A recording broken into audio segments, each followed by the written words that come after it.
أعوذ بالله من الشيطان الرجيم بسم الله الرحمن الرحيم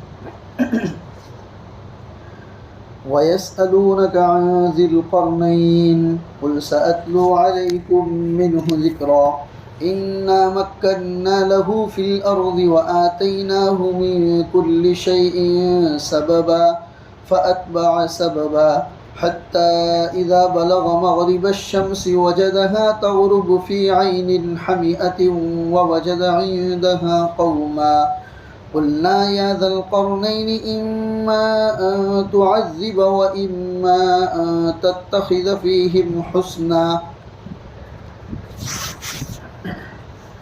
میرے محترم دینی بھائیو، قرآن کریم کی جو آیت آپ کے سامنے تلاوت کی،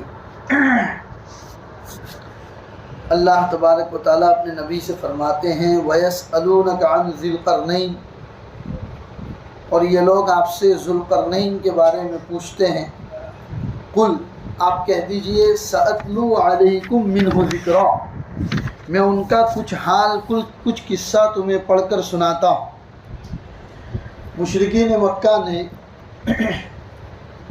مدینہ کے یہودیوں کے سکھانے کی وجہ سے نبی پاک صلی اللہ علیہ وسلم سے 3 سوالات کیے تھے۔ ایک تو روح کے بارے میں سوال کیا تھا، جس کا تذکرہ 15ویں پارے میں اللہ نے فرما دیا وَيَسْأَلُونَكَ عَنِ الرُّوحِ قُلِ الرُّوحُ مِنْ أَمْرِ رَبِّي۔ روح یہ اللہ کے حکم سے ایک چیز ہے، اس کے آگے اللہ نے روح کے بارے میں اور کچھ نہیں بتایا۔ دوسرا سوال انہوں نے کیا تھا اصحاب کہف کے بارے میں کہ وہ چند نوجوانوں کا قصہ کیا ہے کہ جو اپنے ظالم بادشاہ سے الگ ہو گئے تھے اور اللہ نے ان کو کئی 100 سال تک سلائے رکھا اور بعد میں ان سے ہدایت کا کام لیا۔ نبی پاک صلی اللہ علیہ وسلم نے وہ اصحاب کہف کا قصہ پورا کا پورا مشرکین مکہ کو بتایا۔ تیسرا سوال مشرکین مکہ اور قریش مکہ نے مدینہ کے یہودیوں کے سکھانے سے یہ کیا تھا کہ ذوالقرنین کون ہے، ذوالقرنین کے بارے میں آپ کیا بتاتے ہیں، کیا جانتے ہیں؟ کیونکہ مدینہ کے جو یہودی تھے وہ ذوالقرنین کو اپنا مسیحا مانتے تھے۔ اس سے پہلے بخت و نصر جو بادشاہ تھا، وہ بادشاہ نے یہودیوں کے اوپر بڑے ظلم کیے تھے، بہت یہودیوں کو مارا تھا۔ یہودیوں کو بخت و نصر کی ظلم سے بچانے کا کام اسی ذوالقرنین نے کیا تھا، اس لیے یہودی ذوالقرنین کو اپنا مسیحا مانتے تھے۔ اور ذوالقرنین کے بارے میں قصے اور کہانیاں ان کی کتابوں میں بہت ساری لکھی ہوئی تھی، اسی لیے انہوں نے قریش مکہ کو سکھایا کہ جب تمہارے نبی محمد الرسول اللہ اگر نبی ہونے کا دعویٰ کرتے ہیں، رسول ہونے کا دعویٰ کرتے ہیں، تو آپ ان سے ذوالقرنین کے بارے میں پوچھئے کہ ذوالقرنین کون ہے۔ تو وہ پھر اگر آپ کو بتاتے ہیں تو قرآن کی روشنی میں بتائیں گے، اگر قرآن کی روشنی میں بتاتے ہیں تو پھر وہ سچے نبی۔ چنانچہ مشرکین مکہ نے، قریش مکہ نے نبی پاک صلی اللہ علیہ وسلم سے آ کر پوچھا تو اللہ تبارک و تعالیٰ نے اس کے بارے میں جواب دیا، اے نبی وَيَسْأَلُونَكَ عَنْ ذِي الْقَرْنَيْنِ، کیا یہ لوگ آپ سے ذوالقرنین کے بارے میں پوچھتے ہیں؟ آپ کہہ دیجئے سَأَتْلُو عَلَيْكُمْ مِنْهُ ذِكْرًا، پورا ذوالقرنین کے بارے میں تو ہم آپ کو نہیں بتائیں گے، ذوالقرنین کے بارے میں کچھ چیزیں جو تمہارے سوال سے ریلیٹڈ ہیں، ایسے سوال کے جوابات ہم تم کو بتائیں گے۔ پھر آگے فرماتے ہیں پورا قصہ، عبارت اور ترجمہ قرآن کریم کی آیت اور اس کا ترجمہ پہلے آپ سن لیجئے تاکہ اس قصے کی کچھ چیزیں آپ کے سامنے آ جائیں، پھر ضروری باتیں اور آپ کو بتاتے ہیں۔ اِنَّا مَكَّنَّا لَهُ فِي الْأَرْضِ وَآتَيْنَاهُ مِنْ كُلِّ شَيْءٍ سَبَبًا۔ واقعہ یہ ہے کہ ذوالقرنین کو ہم نے زمین میں اقتدار عطا کیا تھا، بادشاہت عطا کی تھی۔ وَآتَيْنَاهُ مِنْ كُلِّ شَيْءٍ سَبَبًا، اور بادشاہت چلانے کے لیے جن جن اسباب کی ضرورت پڑتی ہے، جن جن ریسورسز کی ضرورت پڑتی ہیں، وہ تمام چیزیں ہم نے ذوالقرنین کو عطا کی تھی۔ چنانچہ ایک دن ذوالقرنین نکل پڑے، فَأَتْبَعَ سَبَبًا، وہ برابر چلتے رہے۔ کہاں چلتے رہے؟ قرآن کریم نے ان کے 3 سفر کا تذکرہ کیا ہے۔ ایک سفر انہوں نے مغرب میں کیا یعنی کہ ویسٹ میں، ایک سفر انہوں نے مشرق میں کیا یعنی کہ پورب میں، اور ایک سفر انہوں نے شمال میں کیا ہے یعنی کہ نارتھ میں۔ یعنی کل ملا کے پورب، پچھم اور نارتھ، یوں 3 سفر ذوالقرنین نے کیے ہیں. ان تینوں سفروں کا اللہ نے قرآن کریم میں تذکرہ کیا ہے. فَأَتْبَعَ سَبَبًا، چنانچہ ذوالقرنین نکل پڑے. ذوالقرنین نکل پڑے تو ذوالقرنین کوئی اکیلے آدمی نہیں تھے. ذوالقرنین ایک زبردست سلطنت اور ایک زبردست بادشاہت کا نام تھا. ان کے ساتھ لاکھوں کی تعداد میں اپنے سینک، اپنے فوجی تھے. تو وہ اپنا پورا فوجی دستہ لے کر نکل پڑے. حتیٰ اذا بلغ مغرب الشمس وجدها تغرب فی عین حمیۃ ووجد عندها قوما.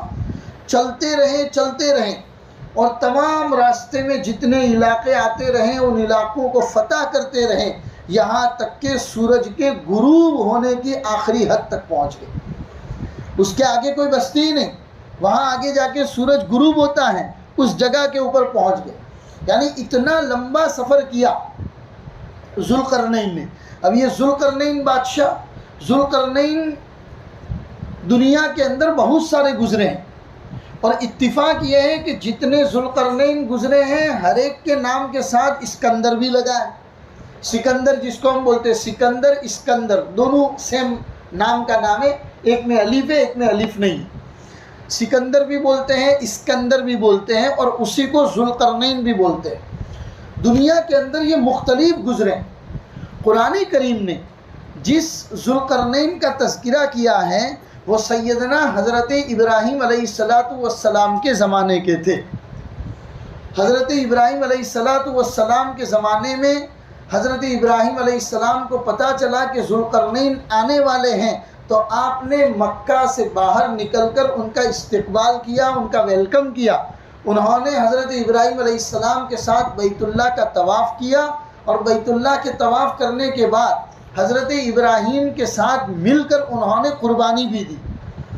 تو قرآن جس ذوالقرنین کا تذکرہ کرتا ہے وہ حضرت ابراہیم علیہ السلام کے زمانے کے. حضرت ابراہیم علیہ السلام کا زمانہ حضرت عیسیٰ علیہ السلام سے تقریباً 2000 سال پہلے کا ہے. آج کل دنیا جس کو الیگزینڈر کے نام سے یاد کرتی ہے، آپ گوگل کے اوپر سرچ کریں گے الیگزینڈر، جب آپ لکھیں گے گوگل کے اوپر تو گوگل آپ کو پوری کی پوری اس کی ہسٹری بتائے گا. یہ دنیا جس الیگزینڈر کو کہتے ہیں، بعض لوگوں نے اس کو بھی ملا دیا ہے کہ قرآن میں جو ذوالقرنین ہے اسی کو دنیا الیگزینڈر کہتی ہے. لیکن سن لیجئے، یہ انتہائی غلط بات ہے. قرآن کے اندر جس ذوالقرنین کا تذکرہ ہے، دنیا آج جس کو الیگزینڈر کہتی ہے وہ نہیں. دنیا آج جس کو الیگزینڈر کہتی ہے وہ حضرت عیسیٰ علیہ السلام سے 300 سال پہلے کے. حضرت عیسیٰ علیہ السلام کا زمانہ اللہ کے رسول صلی اللہ علیہ وسلم کے زمانے سے 540 سال پہلے کا ہے، اور ان سے بھی 300 سال پہلے، یعنی حضور سے تقریباً 800 سال پہلے کے زمانے میں بھی ایک سکندر گزرے ہیں جن کو سکندر رومی کہا جاتا ہے. یہ مقدونیہ کے بادشاہ تھے، ایران وغیرہ انہوں نے فتح کیا تھا. لیکن یہ بادشاہ مشرک تھا، وہ مسلمان نہیں تھا. جس کو آج دنیا الیگزینڈر کہتی ہے وہ تو مشرک تھے. وہ تو آتش پرست تھے، آتش کی یعنی آگ کی پوجا پاٹ کرتے تھے. اور انہی کے زمانے میں انہوں نے اس زمانے میں ایران اور روم وغیرہ کے علاقے کو فتح کیا تھا. ان کے خاص وزیر کا نام ارسطو تھا. آپ کتابوں میں پڑھیں گے ارسطاطالیس، یہ ارسطو ان کے خاص وزیر کا نام تھا. تو بہرحال مجھے اتنا ہی آپ کو بتانا تھا کہ دنیا آج جس کو الیگزینڈر کے نام سے یاد کرتی ہے وہ قرآن میں جو ذوالقرنین ہے وہ نہیں ہے. دونوں کے بیچ میں تقریباً 2000 سال کا فاصلہ ہے. یہ تو اللہ کے رسول سے 800 سال پہلے کا زمانے کا ہے الیگزینڈر، اور وہ تو مشرک تھا. اور قرآن جس ذوالقرنین کا تذکرہ کر رہے ہیں وہ حضرت ابراہیم علیہ السلام کے زمانے کے ہیں. حضرت ابراہیم نے ان کا استقبال کیا، حضرت ابراہیم کے ساتھ انہوں نے طواف بھی کیا ہے، حضرت ابراہیم علیہ السلام کے ساتھ انہوں نے قربانی بھی دی ہے. اور حضرت ابراہیم کو پتہ تھا کہ یہ ذوالقرنین دنیا فتح کرنے کے لیے نکلے ہیں، تو حضرت ابراہیم نے بڑی دعاؤں سے ان کو نوازا، یہاں تک کہ ان کو چند وصیتیں بھی کی، چند نصیحتیں بھی کی کہ میرے مرنے کے بعد جن باتوں پر عمل کرنا ہے اس کو وصیت بولتے ہیں. اور ابھی جو بات بتاتے ہیں اس کو نصیحت بولتے ہیں۔ تو حضرت ابراہیم نے نصیحتیں بھی کی، وصیتیں بھی کی، اور چند دعائیں، چند وظائف پڑھنے کو دیے، اور خوب دعاؤں سے نوازا کہ جاؤ اللہ آپ کے ہاتھ کے اوپر پوری دنیا کو فتح کرے۔ پوری دنیا کے اندر 4 بادشاہ گزرے ہیں جنہوں نے پوری دنیا پر حکومت کی۔ کچھ بادشاہ تو وہ ہوتے ہیں جو اپنی اپنی سلطنت کے بادشاہ ہوتے ہیں، اپنے اپنے ملک میں حکومت کرتے ہیں، لیکن پوری دنیا پر حکومت کرنے والے 4 بادشاہ ہیں۔ اس میں سے 2 مسلمان ہیں اور 2 غیر مسلم ہیں۔ 2 مسلمان بادشاہ پہلے اللہ کے نبی حضرت سلیمان علیہ السلام، ان کو بھی اللہ نے پوری دنیا کی سلطنت عطا فرمائی تھی، یہاں تک کہ آگ، پانی، ہوا، ان تمام چیزوں کے اوپر بھی، پرندوں، چرندوں، درندوں، ہر ایک کے اوپر ان کی حکومت تھی۔ اور دوسرے مسلمان بادشاہ یہ ذوالقرنین ہیں، اور 2 جو غیر مسلم بادشاہ جن کے بارے میں تذکرہ آتا ہے کہ جنہوں نے پوری دنیا کے اوپر حکومت کی ہے، ان میں سے ایک نام نمرود کا ہے۔ نمرود جو بادشاہ تھا اس نے بھی پوری دنیا پر حکومت کی ہے، اور دوسرا بادشاہ بخت و نصر نام کا جو بادشاہ تھا، اس نے بھی یہودیوں پر بڑا ظلم و ستم کیا تھا۔ یہودیوں سے بچانے کا کام انہوں نے کیا تھا ذوالقرنین نے، اسی لیے ذوالقرنین ان کو اپنا مسیحا مانتے۔ تو 2 مسلمان بادشاہ حضرت سلیمان علیہ السلام اور ذوالقرنین جنہوں نے پوری دنیا پر حکومت کی، 2 غیر مسلم بادشاہ کہ جنہوں نے پوری دنیا کے اوپر حکومت کی، ان میں سے ایک نمرود ہے، دوسرا بخت و نصر ہے۔ یہ 4 لوگ ہیں، اور آئندہ ایک بادشاہ بن کر آئیں گے جن کو اللہ پوری دنیا گھمائے گا اور پوری دنیا کے اوپر ان کی حکومت ہوگی، وہ ہوں گے امام مہدی رحمۃ اللہ علیہ۔ امام مہدی جب دنیا کے اندر آئیں گے، اللہ تبارک و تعالیٰ ان کے ہاتھ سے 40 سال تک پوری دنیا کے اندر حکومت کرائے گا۔ یہ مختصر خاکہ سلطنت کا آپ کے سامنے آ گیا۔ وہی ذوالقرنین بادشاہ حضرت ابراہیم علیہ السلام کے زمانے میں حضرت ابراہیم کی دعائیں لے کر دنیا کو فتح کرنے کے لیے نکلے۔ فَأَتْبَعَ سَبَبًا، چلتے رہیں، حَتَّى إِذَا بَلَغَ مَغْرِبَ الشَّمْسِ وَجَدَهَا تَغْرُبُ فِي عَيْنٍ، چلتے رہیں یہاں تک کہ آفتاب، سورج جہاں پر غروب ہوتا ہے اس کے آخری حد تک پہنچ گئے، اور انہوں نے دیکھا کہ سورج غروب ہوتا ہے تغرب فی عین حمیہ، ایسا لگتا تھا کہ سورج کسی کالے پانی کے اندر غروب ہو رہا ہے، حالانکہ ایسا لگتا تھا، ورنہ دنیا کی تاریخ بھی بتاتی ہے اور آج کل کا سائنس بھی بتاتا ہے کہ سورج کوئی پانی کے اندر غروب ہوتا نہیں ہے، پرتھوی کی طرف چکر لگانے کا اس کا ایک سسٹم اور ایک نظام ہے، اسی کے مطابق وہ سورج چلتا رہتا ہے، دور سے دکھتا ہے۔ اگر آپ کبھی ماؤنٹ آبو گئے ہو تو آپ کو ماؤنٹ آبو کے اوپر اندازہ ہوا ہوگا، شام کو جب سن سیٹ کے اوپر جاتے ہیں جہاں پر سورج غروب ہوتا ہے، تو ظاہر سی بات ہے کہ ماؤنٹ آبو کے اندر ہم لوگ ماؤنٹ پہ ہوتے ہیں، بہت بڑی اونچائی کے اوپر ہوتے ہیں ہم لوگ، اور سورج ہم سے نیچے غروب ہوتا ہے۔ اگر آپ کی قسمت اچھی ہے اور آپ گئے ہو اس وقت بادل صاف ہیں تو بالکل آپ کو صاف نظر آئے گا سورج غروب ہو رہا ہے۔ جب آخری اس کا وقت ہوتا ہے تو ایسا لگتا ہے کالا کیچڑ جیسا کوئی پانی ہے اور سورج اسی کے اندر چلا گیا۔ انسان اس کو محسوس کرتا ہے، میں تو کئی مرتبہ گیا ہوں، اس وجہ سے اس کو محسوس کرتا ہے آدمی۔ قرآن کریم میں جو یہاں پر اللہ نے بیان فرمایا کہ ذوالقرنین چلتے رہے سورج کے غروب ہونے کی جگہ پر اس حد تک پہنچ گئے، تغرب فی عین حمیہ، ایسا لگتا تھا کہ سورج کسی کالے پانی کے اندر غروب ہو رہا ہے، حالانکہ ایسا نہیں تھا۔ وَوَجَدَ عِندَهَا قَوْمًا، وہاں پر ذوالقرنین نے ایک بہت بڑی قوم کو دیکھا جو مشرک تھی، اللہ کی نافرمان تھی۔ اللہ نے ذوالقرنین کو یہ بات کہی، اے ذوالقرنین آپ کے پاس اختیار ہے، آپ چاہو تو ان کو سزا دے دو اور آپ چاہو تو معاف کر دو۔ تو ذوالقرنین نے کہا قُلْنَا يَا ذَا الْقَرْنَيْنِ إِمَّا أَن تُعَذِّبَ وَإِمَّا أَن تَتَّخِذَ فِيهِمْ حُسْنًا، آپ چاہو تو بھلائی کرو یا چاہو تو سزا دے دو۔ قَالَ، تو ذوالقرنین نے کہا أَمَّا مَنْ ظَلَمَ، اگر کوئی میری بات نہیں مانے گا، ظلم کرے گا، فَسَوْفَ نُعَذِّبُهُ، تو میں اس کو سخت سزا دوں گا، ثُمَّ يُرَدُّ إِلَىٰ رَبِّي، پھر ان کو ان کے رب کے پاس بھیج دوں گا، فَيُعَذِّبُهُ عَذَابًا نُكْرًا، ان کا رب ان کو سخت عذاب میں مبتلا کرے گا۔ وَأَمَّا مَنْ آمَنَ وَعَمِلَ صَالِحًا، اور اس بستی والے میں سے جو لوگ مجھ پر ایمان لائیں گے اور نیک اعمال کریں گے، فَلَهُ جَزَاءً الْحُسْنَىٰ، تو میں ان کو بہترین بدلہ دوں گا، وَسَنَقُولُ لَهُ مِنْ أَمْرِنَا يُسْرًا، اللہ تبارک و تعالیٰ فرماتے ہیں ہم بھی اس کو اپنا حکم دیتے وقت آسانی کی بات کہیں گے۔ یہ ذوالقرنین کا مغرب کی طرف جو سفر ہوا، پچھم کی طرف جو سفر ہوا اس کا اللہ تبارک و تعالیٰ نے یہاں پر تذکرہ کیا ہے۔ ذوالقرنین کے اللہ نے بہت ساری مدد عطا فرمائی تھی، چنانچہ کچھ کام عادت کے خلاف بھی ان سے ہوتے تھے۔ آپ لوگوں کو یہاں پر سمجھ لینا چاہیے کہ کچھ کام عادت کے خلاف اگر نبیوں سے ہوتے ہیں تو اس کو معجزہ کہا جاتا ہے، اور اللہ کے ولی سے ہوتے ہیں تو اس کو کرامت کہا جاتا ہے۔ آپ نے اللہ کے ولی، بہت سارے اللہ کے ولیوں کے قصے سنے ہوں گے، خواجہ معین الدین چشتی رحمۃ اللہ علیہ، پیران پیر کا، اور مختلف اللہ کے ولیوں کے ایسے ایسے قصے سنے ہوں گے جو انسان کے عادت کے خلاف وہ لوگ کام کرتے تھے تو اس کو کرامت کہتے ہیں، اور اللہ کے نبی سے اگر اس طرح کا کام ہو تو اس کو معجزہ کہا جاتا ہے۔ تو ذوالقرنین کے بارے میں مفسرین اور محدثین اختلاف کرتے ہیں۔ کچھ لوگوں کا کہنا ہے کہ اللہ نے ان کو نبوت دی تھی، اور اکثر لوگوں کا یہ کہنا ہے کہ نہیں، یہ نبی تو نہیں تھے لیکن اللہ کے بہت بڑے ولی اور نیک آدمی تھے۔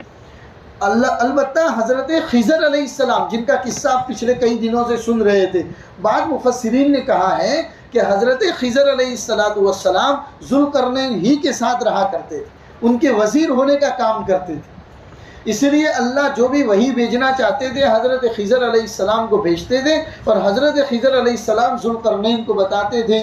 جیسے کہ پچھم کے اندر جب ایک جگہ پر گئے اور وہاں ایک بستی سے ملاقات ہوئی تو ان بستی کے بارے میں اللہ نے وحی بھیجی تھی کہ اگر آپ چاہو تو ان کو سزا دو یا چاہو تو معاف کرو۔ تو ذوالقرنین نے کہا کہ جو بھی حضرت ابراہیم علیہ السلام کے دین پر ایمان لائے گا میں اس کو معاف کروں گا، اور جو نہیں لائے گا میں اس کو سخت سزا دوں گا۔ قرآن نے ذوالقرنین کا پچھم کا اتنا ہی تذکرہ کیا۔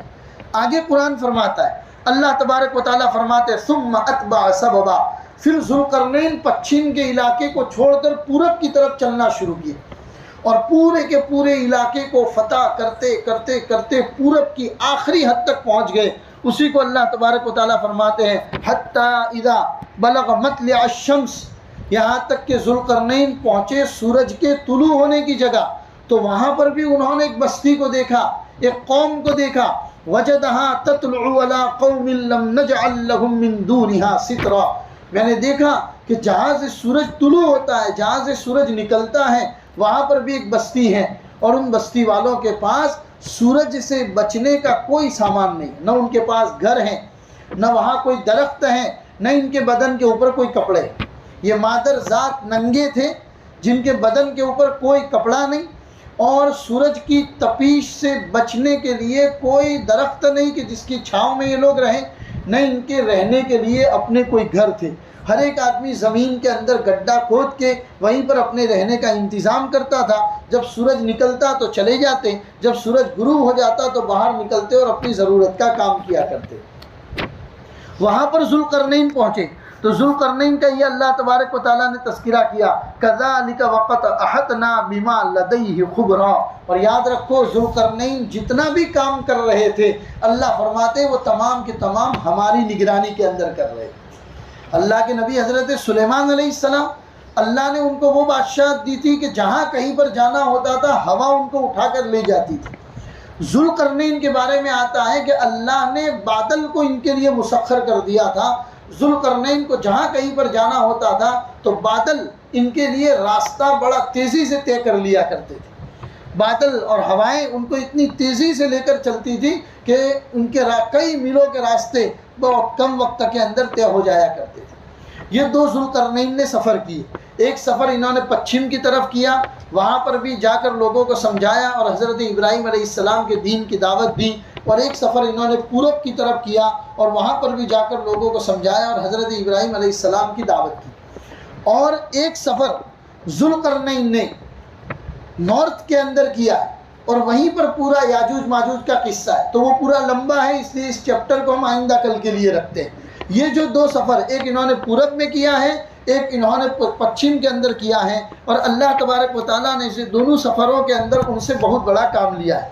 اب ہم آپ کو بتاتے ہیں کہ قصص القرآن مولانا حفظ الرحمان صاحب قرآن کریم کے بڑے مفسر ہیں، انہوں نے ذوالقرنین اور سکندر کے بارے میں بہت ساری باتیں لکھی کہ ذوالقرنین کا جو نسب نامہ ہے حضرت ابراہیم علیہ السلام کے زمانے کے ہی ہے، اور جس الیگزینڈر کے بارے میں نے آپ کو بتایا وہ تو حضرت عیسیٰ علیہ السلام کے 300 سال پہلے کا ہے، اور وہ تو مشرک بادشاہ تھا، لیکن اس کا بھی نسب نامہ حضرت ابراہیم علیہ السلام سے ملتا تھا، اسی لیے لوگوں کو شک ہو گیا اور دنیا نے آج کے الیگزینڈر کو ذوالقرنین کے نام سے یاد کر دیا۔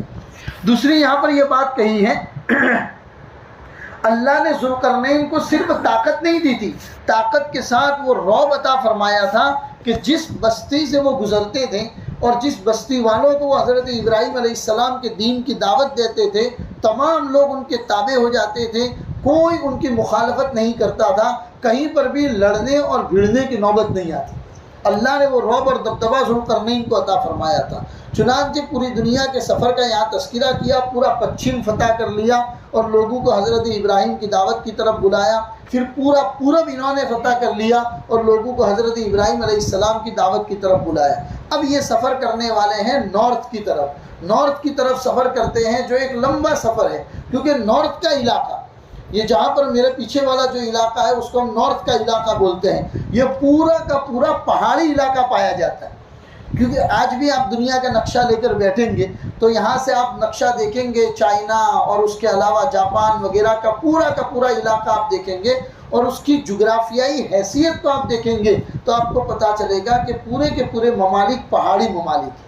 ان ممالک کے اندر زیادہ تر پہاڑ پائے جاتے ہیں، ماؤنٹ پائے جاتے ہیں۔ تو وہ پورا کا پورا لمبا سفر ذوالقرنین کر رہے ہیں اور وہیں پر یاجوج ماجوج کا تذکرہ آتا ہے، اس کو انشاءاللہ ہم آئندہ کل پڑھیں گے۔